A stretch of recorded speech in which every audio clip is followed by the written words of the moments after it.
Polri dan TNI sama sekali tidak terlibat dalam skenario maupun implementasi dari pelanggaran HAM berat itu.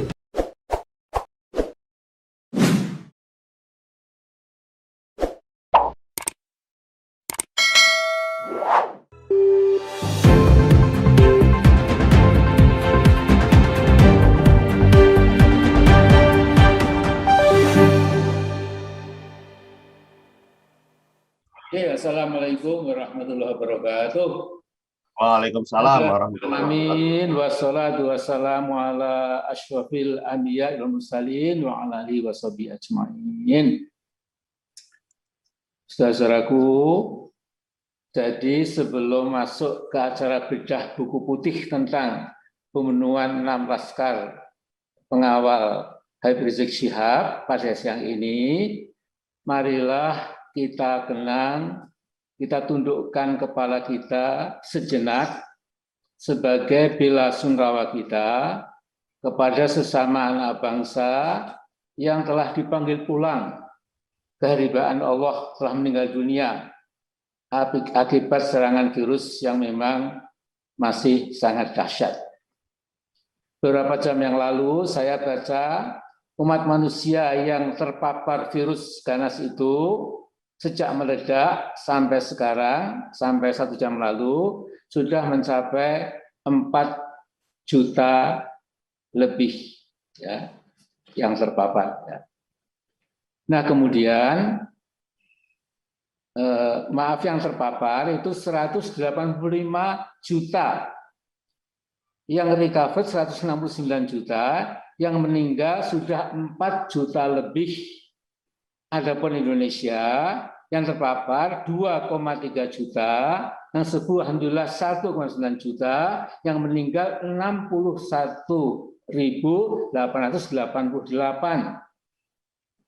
Nah, kata saudara Diki Budiman, epidemiologis, ahli epidemi dari Griffith University, beliau orang Indonesia. Itu dia mengatakan kemungkinan angka sesungguhnya 3 kali jumlah yang dilaporkan selama ini. Wallahu alam, kita tidak tahu. Ya. Nah karena itu pemerintah sekarang ini nampak puntang-panting gegara merebaknya virus turunan entah apa namanya, dan terkesan bangsa kita sekarang masuk ke dalam chaotic situation, ya, situasi chaos atau dalam bahasa Arab al-fawdha, situasi acak kadut, simpang siur, dan ada kesan konflik pendapat antara pusat dan daerah, perang antara para kritisi dengan sejumlah buzzer bayaran, semakin lama semakin gaduh. Ya. Tapi bagaimanapun kita tetap harus berusaha dan berdoa, mudah-mudahan ya PPKM darurat yang dilaksanakan oleh pemerintah itu bisa mencapai tujuannya. Sekalipun saya ingatkan juga sekaligus jangan jadikan wabah pandemi ini atau pagebluk sekarang ini menjadi kesempatan emas ya. Bagi siapa?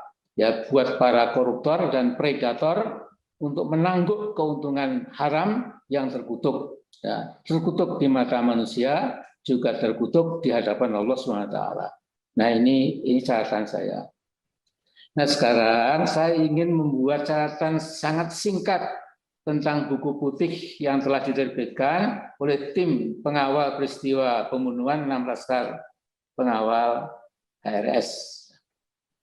Yang jelas saya tidak ingin dalam bahasa Inggris itu stealing the thunder, ya, ingin mencuri perhatian. Ya, karena saya akan bicara garis besar saja, biarkanlah 10 saudara saya yang lain akan membedah sesuai sudut pandang masing-masing sehingga tercapai pandangan yang utuh atau komprehensif.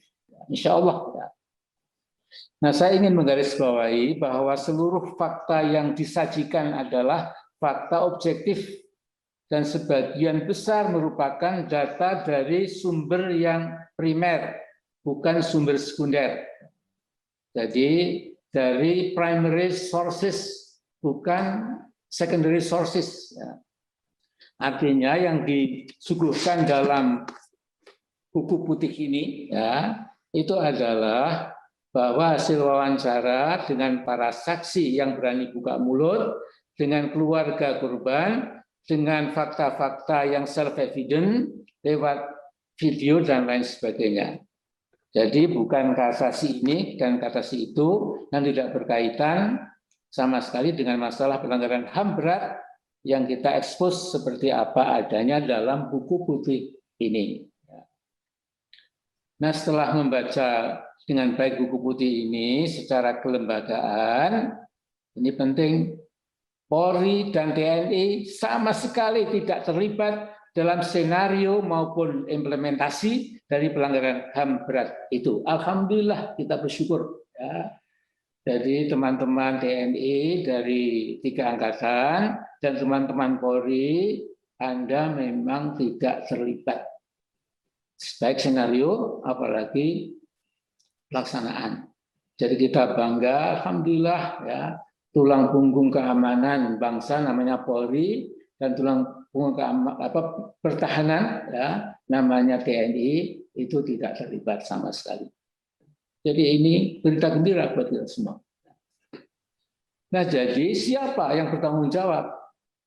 Justru disinilah kita perlukan keterbukaan dan sekaligus kejujuran, ya, serta proses hukum yang terbuka dan setransparan mungkin, agar selama ini kasus pelanggaran HAM ini yang dibuat remang-remang oleh pihak tertentu dan diharapkan menghilang dengan sendirinya, itu tidak akan terjadi. Insya Allah never, tidak akan terjadi.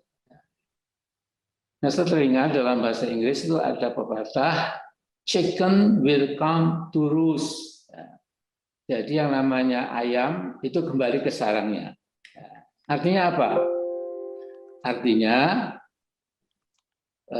kejahatan juga kembali ke liang kejahatannya. Itu insya Allah akan terkuak secara bertahap. Dalam hal ini, saya ingin mengingatkan kepada seluruh anak bangsa yang kemungkinan ikut dengan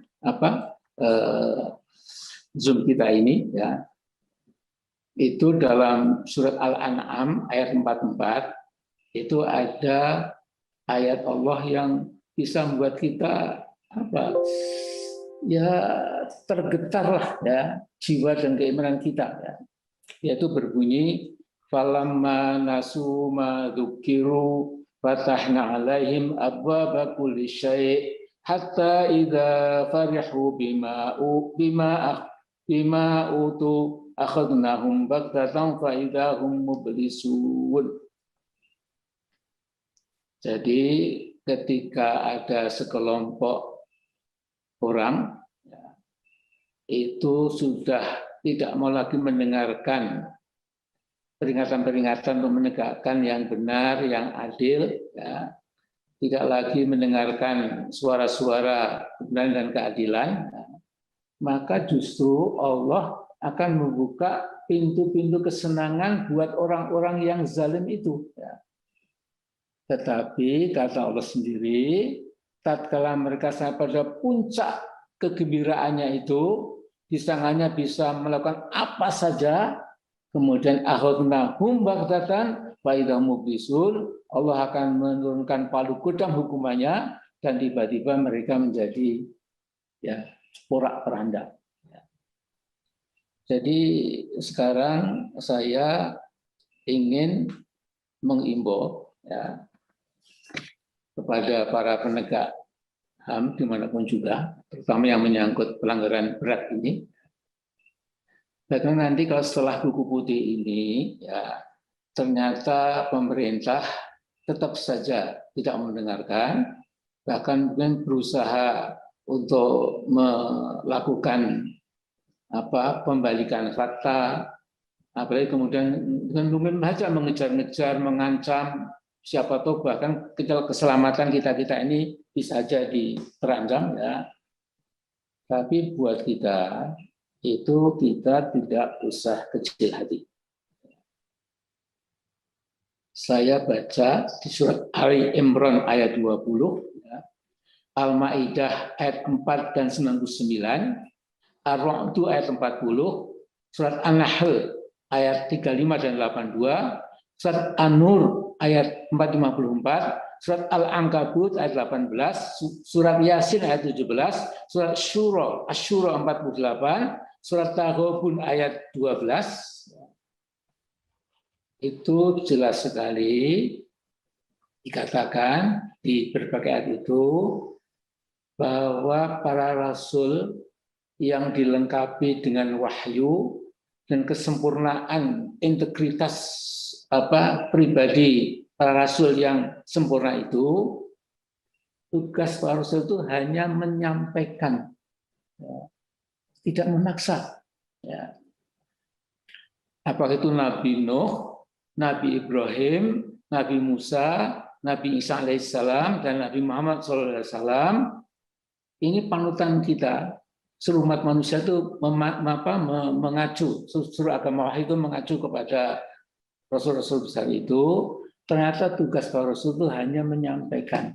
Nah, sesungguhnya dengan keluarnya buku putih ini yang akan kita sampaikan seluruh lembaga penting negara, dan juga kepada semua yang berminat, ya, kepada para wartawan, para penggiat medsos dan lain-lain. Ya.